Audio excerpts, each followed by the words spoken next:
Hello बच्चों, आज मैं आप लोगों को क्लास 6 का हिंदी चैप्टर 14 का क्वेश्चन आंसर करवाऊंगा। इससे पहले इसका पार्ट 1 आया था, उसमें मैंने अच्छी तरह से आपको पढ़कर डॉक्टर भीमराव अंबेडकर के बारे में पूरी जानकारी बता दी थी। क्या कैसे हुआ, उसको बाबा साहेब क्यों कहते हैं, भारतीय संविधान का जनक क्यों कहते हैं, समझे ना। वो सब हमने आपको पढ़ के बता दिया और समझा दिया। आज इसका क्वेश्चन आंसर करते हैं। अगर आप पहली बार हमारे चैनल पर विजिट किए हैं तो चैनल को सब्सक्राइब जरूर कर लें। देखिए, कहता है कि डॉक्टर अंबेडकर के योगदानों की चर्चा कीजिए। कहिएगा कि डॉक्टर भीमराव अंबेडकर ने भारत के लिए अपना अमूल्य योगदान दिया है। भारतीय संविधान का प्रारूप इन्हीं की अध्यक्षता में तैयार हुआ है।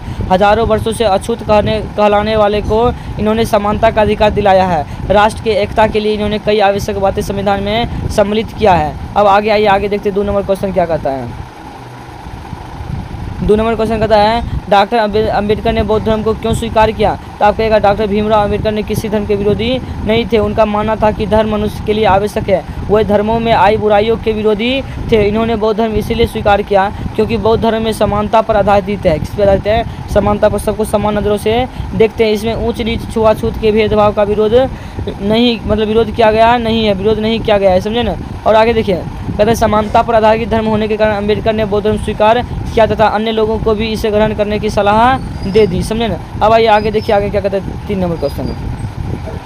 कहता है डॉक्टर अंबेडकर ने बड़ौदा महाराज की नौकरी क्यों छोड़ दी। तो आप कहेगा डॉक्टर अंबेडकर ने बड़ौदा महाराज की नौकरी इसीलिए छोड़ दी क्योंकि दरबार में कट्टरपंथी दरबारी उनको घृणा की दृष्टि से देखते थे। चपरासी तक उनको फाइलें फेंक कर देते थे। इस अपमान के कारण डॉक्टर अंबेडकर ने बड़ौदा महाराज की नौकरी को क्या की, छोड़ दिया, समझे। अब अगला क्वेश्चन कहता है डॉक्टर भीमराव के विचारों से आप कहाँ तक सहमत हैं और क्यों।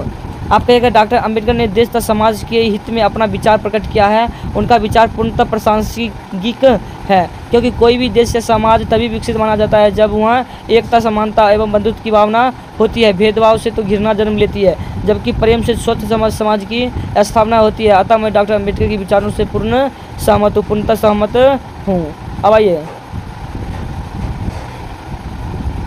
कहता नीचे दिए गए स्तंभ ओ को एक सर भीमराव अंबेडकर से जुड़ा कुछ प्रमुख घटनाएं हैं और कहते स्तंभ ओ को स्तंभ ख से क्या किए, मिलाइए। तो देखिए, अंबेडकर का जन्म कब हुआ था? 1991 ईस्वी में हुआ था। क्या होता है? 1991 ईस्वी में हुआ था, समझे।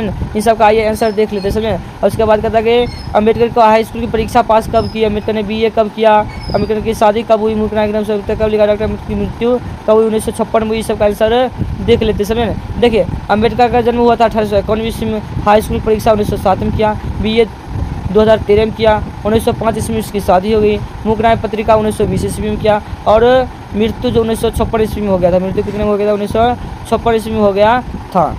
अब देखिए, कहता है कि डॉक्टर अंबेडकर को बाबा साहब और भारतीय संविधान का जनक क्यों कहा जाता है। तो आप कहेंगे डॉक्टर अंबेडकर को बाबा साहब इसलिए कहा जाता है क्योंकि उन्होंने अपने प्रयास से अछूतों पर दलितों को समानता का अछूतों और दलितों को, समझे ना, समानता का अधिकार दिलाया। इस प्राप्ति से उत्साहित होकर अछूत समाज इन्हें देवता के समान पूजने लगा तथा बाबा कहकर पुकारने लगा। इस प्रकार भारतीय संविधान के निर्माण में इनका अमूल्य योगदान था। इसी की अध्यक्षता में संविधान के प्रारूप तैयार किया गया, अतः इसीलिए इन्हें भारतीय संविधान का जनक भी कहा जाता है। अब ये 2 नंबर क्वेश्चन देख लेते हैं, इम्पोर्टेंट है, याद रखिएगा। कहता है कि अंबेडकर को बाबा साहब के उपनामों से जानते हैं, समझे। कुछ भी महान पुरुष का उपनाम लिखे, समझे। जैसे देखिए, महात्मा गांधी को राष्ट्रपिता कहते हैं या बापू कहते हैं, जवाहरलाल को चाचा कहते हैं, चित्तरंजन दास को देशबंधु कहते हैं, तिलक को लोकमान्य कहते हैं, श्री कृष्ण को बिहार केसरी कहते हैं और अनुग्रह नारायण सिंह को क्या कहते हैं, बिहार विभूति कहते हैं। वल्लभ भाई पटेल को क्या कहते हैं, लौह पुरुष कहते हैं। क्या कहते हैं? लौह पुरुष।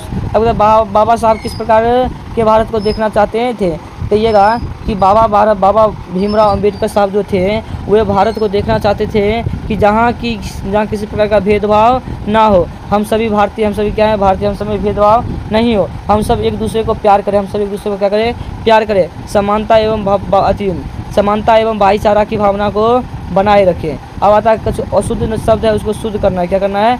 शुद्ध करना है। कहता है कि महत्वपूर्ण ये शुद्ध लिखा है, इसका शुद्ध ये हो जाएगा। परिस्थिति का शुद्ध ये हो जाएगा। निश्चय ऐसे लिखा जाएगा। आत्मविश्वास गलत है, ऐसे लिखा जाएगा।